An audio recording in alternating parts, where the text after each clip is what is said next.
Okay, go ahead. Okay, so from the beginning. Okay. Cheers. Take two. My name is Ryoki, R-Y-O-K-I. I'm a guitarist from Japan, Tokyo, and I'm 27 years old. And I've been staying in Toronto for 6 months now, and I'm leaving next week. And I'm doing this interview right now in CineForum. So, okay, I've been playing guitar for 15 years now, and back in Japan I was in some jazz bands, bossa nova bands, and rock bands, metal bands, like everything. I used to play electric guitar, but ever since I met John Mayer from America, and the guitarist called Miyavi, he's Japanese, and he's becoming really famous for slapping the hell of acoustic guitars. Ever since I met those two, I got into acoustic guitar so strongly, heavily, and after that, after graduating from university, I decided to go to Melbourne, Australia for a working holiday visa. And I didn't have any specific job that I wanted to do, so I just started going out and play on the street. And that's around the time when I met this busking culture. I never knew, people are actually allowed to do it and make money, and some people earn super great amount of money. And I met one Japanese busker in Melbourne who said that who was famous for slide guitar, cowboy thing. I forgot his name, but he said that he built his own house with the money he earned on the street. So it's that great.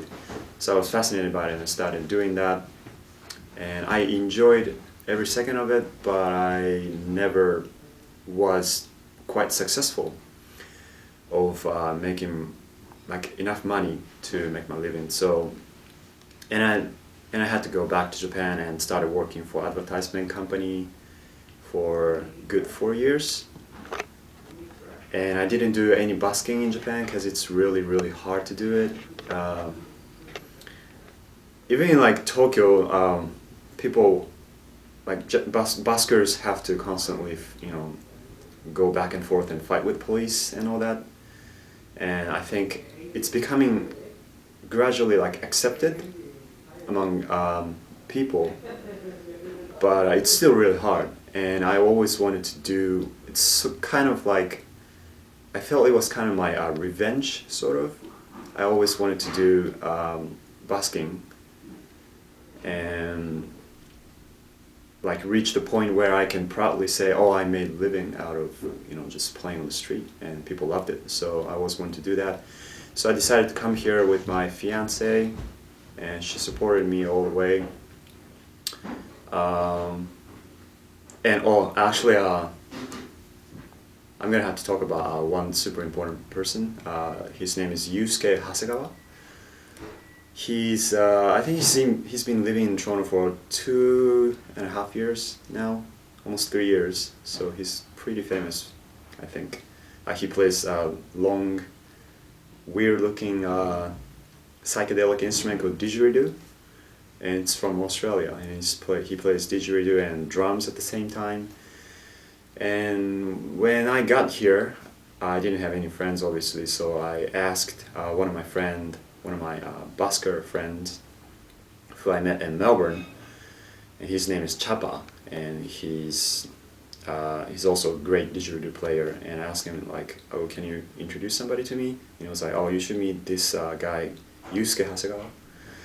So that's how I got to meet him. But he was playing solo all the way, and I don't think he was into the idea of collaborating with people. So I just kind of got his advice, and we got along great, but we never thought about playing together. But one time, me and Yusuke and the other guy, his name is So. He's also from Japanese, who plays. I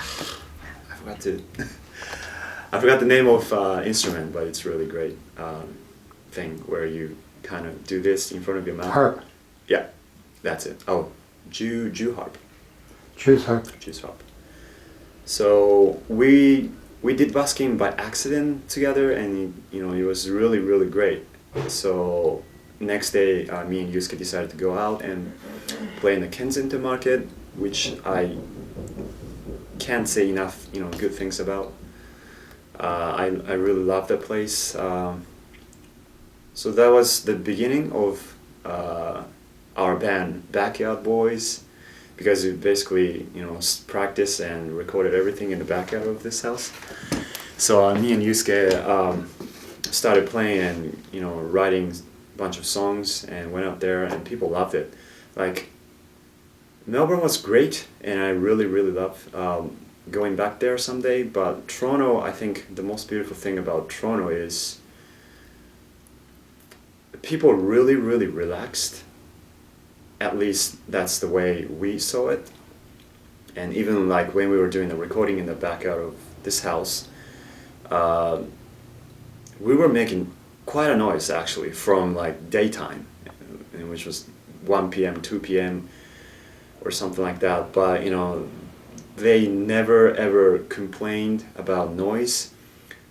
Some guy basically just opened the door and looked at us and rock on, and and sometimes people just grab beer and grab a chair and come near us and encourage us to do more. That's just unbelievable. That would never happen in Japan. And we were like, wow, this is going great. And I think didgeridoo is pretty famous instrument, but still like there are a lot of people who have never seen that one. And when you mix that sound with I play kind of like slap and blues and rock, but I play all mixture with one acoustic guitar. I think that's one of my like appealing points, sort of. So when you incorporate that didgeridoo, really psychedelic, tribal, groovy, bassy sound with modern like slapping acoustic and fancy stuff, I think we were able to make really unique sound that a lot of people never heard of it. So like people's response was always phenomenal. So we were like, okay, maybe we should create CD, and we did it actually. Self-titled Backyard Boys. You can check those on Facebook and SoundCloud. You can just type in Backyard Boys Toronto, Backyard Boys Toronto, cheap plug.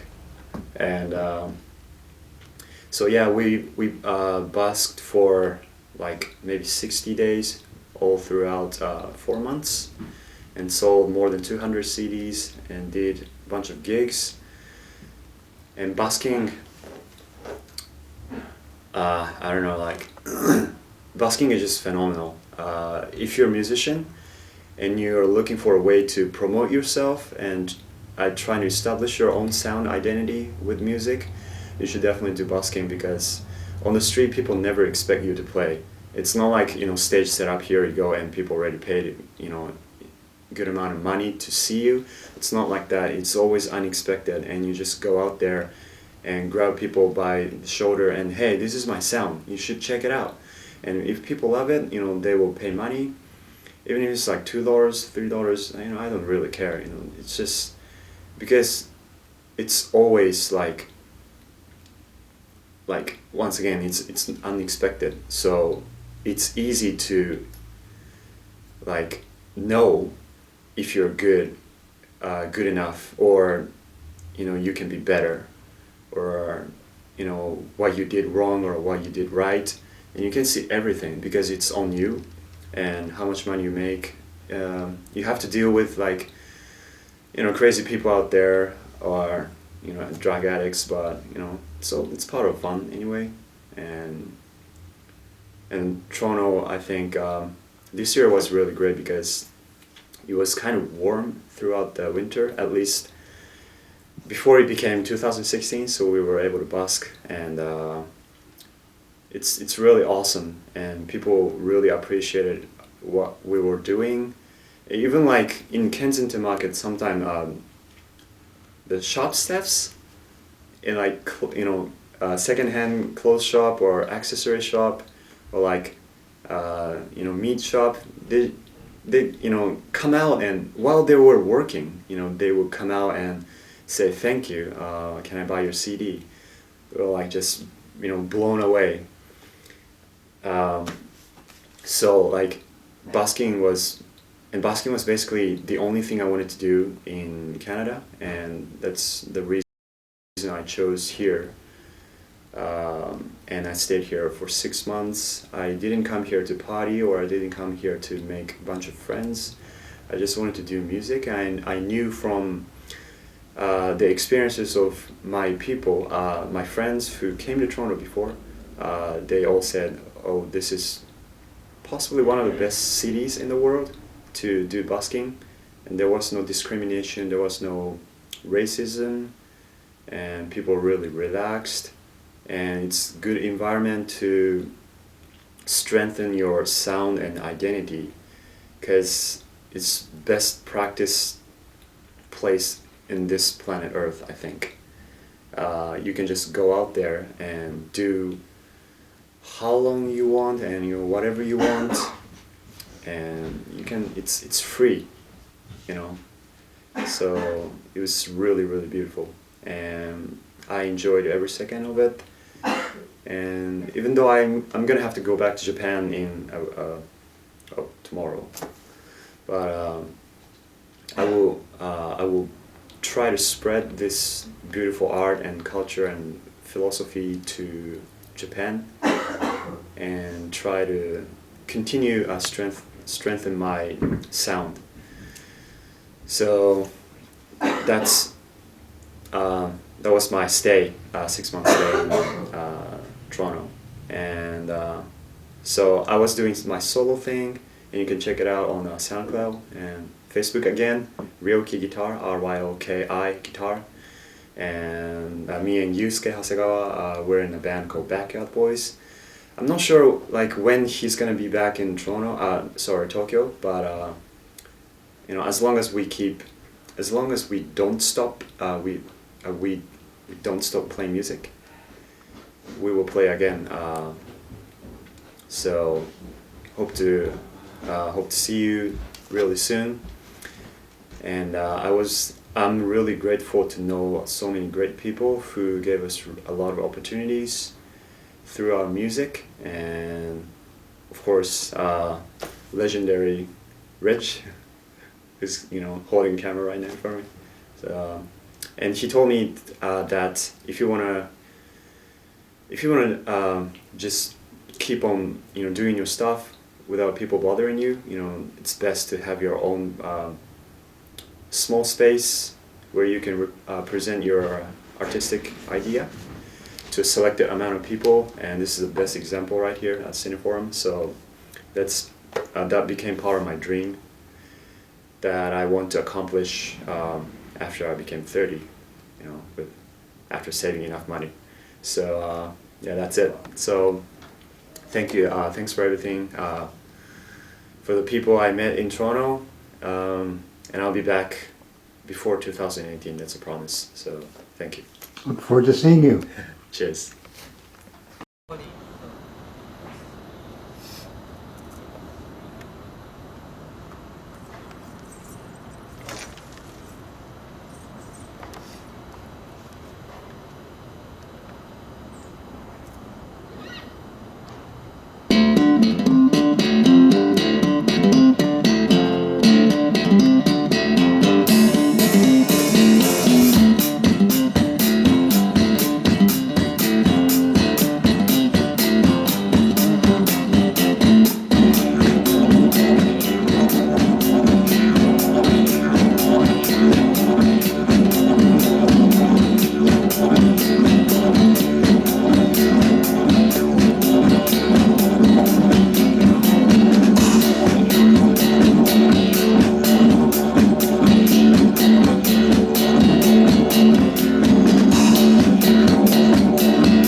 あ、まあまあちょっとそれだけ一応どうやってなんかこう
Okay.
Oh,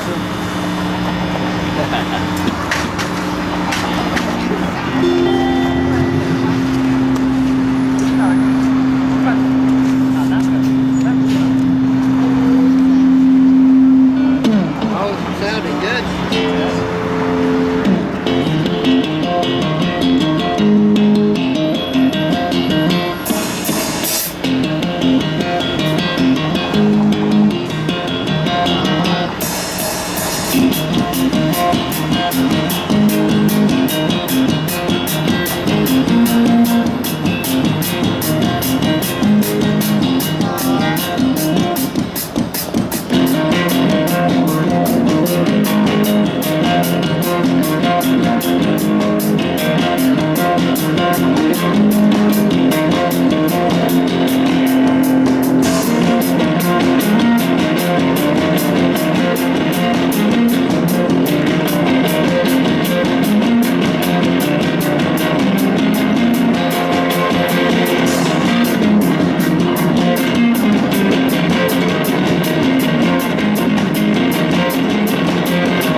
Cat Boys.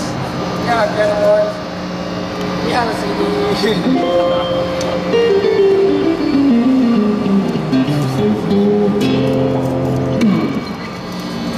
Oh, thank you.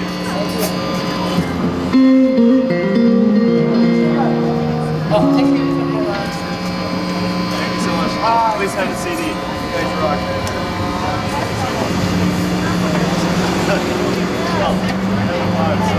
Oh yeah, excellent. Yeah, should be heard. We have a Facebook and SoundCloud page. They drew me all the way over. I was like, oh, somewhere else. I gotta go to the bank and you guys should play. Beautiful, man. Thank you so much. Thanks. Have a good day. これだってちょっとエフェクターかけて歌取るから。あ、そう。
That's it. See it all.